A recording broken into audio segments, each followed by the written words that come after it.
Gets into the penalty area. অবিশ্বাস্য, অতুলনীয় এবং অভাবনীয় এই আর্জেন্টিনাকে থামানোর জন্য কোনো সংজ্ঞাই যেন যথেষ্ট নয়। ৮৫ মিনিট পর্যন্ত সবকিছুই ছিল ইংল্যান্ডের নিয়ন্ত্রণে। বিশ্বকাপের স্বপ্ন তখন প্রায় ভেঙে গিয়েছিল মেসিদের। গ্যালারি জুড়ে নেমে এসেছিল হতাশার নীরবতা। কিন্তু ফুটবল শেষ বাঁশি বাজার আগ পর্যন্ত কোনো গল্প শেষ হয় না। সেটাই আবারও প্রমাণ করল আকাশে সাদা জার্সিধারীরা। মাত্র কয়েক মিনিটের ঝড়ে বদলে গেল ম্যাচের পুরো চিত্রনাট্য। এনজো ফার্নান্দেজ এবং লাউতারো মার্টিনেজের দুই দারুণ গোলে অবিশ্বাস্য প্রত্যাবর্তন করে ইংল্যান্ডকে ২-১ ব্যবধানে হারিয়ে টানা তৃতীয়বারের মতো বিশ্বকাপের ফাইনালে উঠেছে আর্জেন্টিনা। আর এই রূপকথার পেছনে ছিলেন চিরচেনা জাদুকর লিওনেল মেসি, যার ২ নিখুঁত অ্যাসিস্ট আবারও স্বপ্ন দেখাচ্ছে বিশ্বজয়ের। বিশ্বকাপের সেমিফাইনালে ইংল্যান্ডের বিপক্ষে ম্যাচের শুরু থেকেই ছিল তীব্র উত্তেজনা। দুই দলই আক্রমণাত্মক ফুটবল খেলতে থাকে।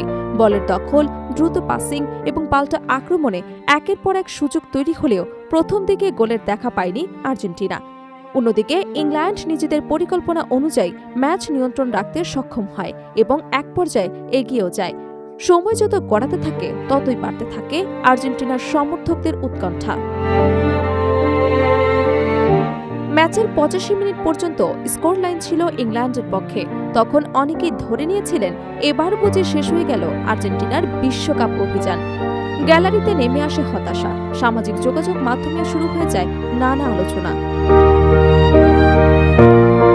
কিন্তু এই আর্জেন্টিনা যে শেষ মুহূর্ত পর্যন্ত লড়াই করতে জানে সেটাই আবারও প্রমাণ হল। ৮৫তম মিনিটে লিওনেল মেসির নিখুঁত পাস থেকে গোল করে সমতায় ফেরান এনজো ফার্নান্দেজ। সেই গোল যেন নতুন প্রাণ ফিরিয়ে দেয় পুরো দলকে। ইংল্যান্ডের রক্ষণভাগ তখন চাপে পড়ে যায়। আর্জেন্টিনা একের পর এক আক্রমণ চালাতে থাকে এবং অতিরিক্ত সময়ে ম্যাচের ৯২তম মিনিটে আসে সেই মাহেন্দ্রক্ষণ। আবারও মেসির দুর্দান্ত সৃজনশীলতায় বক্সের ভেতরে দারুণ হেঁটে জয়সূচক গোল করেন লাউতারো মার্টিনেজ। মুহূর্তেই উল্লাসে ফেটে পড়ে আর্জেন্টিনা শিবির। এরপর আর ফিরে তাকাতে হয়নি। শেষ বাঁশি বাজার সঙ্গে সঙ্গে নিশ্চিত হয়ে যায় আর্জেন্টিনার ফাইনালের টিকিট। টানা দ্বিতীয়বারের মতো বিশ্বকাপের ফাইনালে উঠে নতুন ইতিহাস গড়েন লিওনেল স্কোয়ালিনির দল। ইংল্যান্ডের বিপক্ষে এই জয় শুধু একটি ম্যাচ জয় নয়, বরং কঠিন পরিস্থিতি থেকে ঘুরে দাঁড়ানোর এক অনন্য উদাহরণ হয়ে থাকবে। পুরো ম্যাচে লিওনেল মেসি গোল করতে না পারলেও ছিলেন জয়ের নেপথ্যের প্রধান কারিগর। দলের ২ গোলেই অ্যাসিস্ট করে তিনি আবারও প্রমাণ করেছেন বড় ম্যাচে তার উপস্থিতি আর্জেন্টিনার সবচেয়ে বড় শক্তি। যখনই দল চাপে পড়েছে তখনই নিজের অভিজ্ঞতা, দৃঢ়দৃষ্টি এবং নিখুঁত পাসের ম্যাচের গতিপথ বদলে দিয়েছে। তার নেতৃত্বে শেষ মুহূর্ত পর্যন্ত বিশ্বাস হারায়নি আকাশে সাদা জার্সিধারীরা। তবে এই জয় মোটেও সহজ ছিল না। ইংল্যান্ডও পুরো ম্যাচ জুড়ে দুর্দান্ত ফুটবল উপহার দিয়েছে। তাদের দ্রুত কাউন্টার অ্যাটাক বারবার আর্জেন্টিনার রক্ষণভাগকে ব্যস্ত রেখেছে।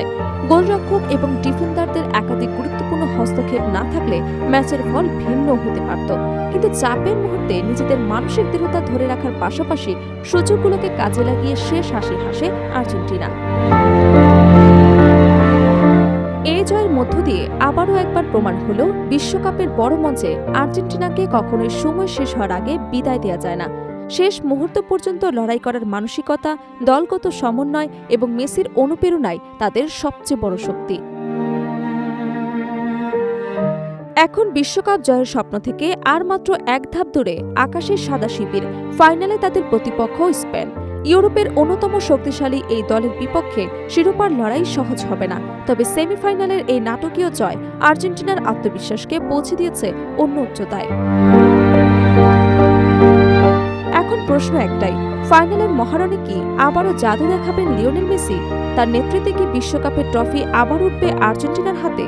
সেই উত্তর মিলবে ফাইনালের শেষ বাঁশি বাজার পর। তবে একটি বিষয় নিশ্চিত, সেমিফাইনালে ইংল্যান্ডের বিপক্ষে আর্জেন্টিনার এই অবিশ্বাস্য প্রত্যাবর্তন বিশ্বকাপ ইতিহাসের অন্যতম স্মরণীয় ম্যাচ হিসেবে বহুদিন ধরে ফুটবল প্রেমীদের মনে জায়গা করে থাকবে।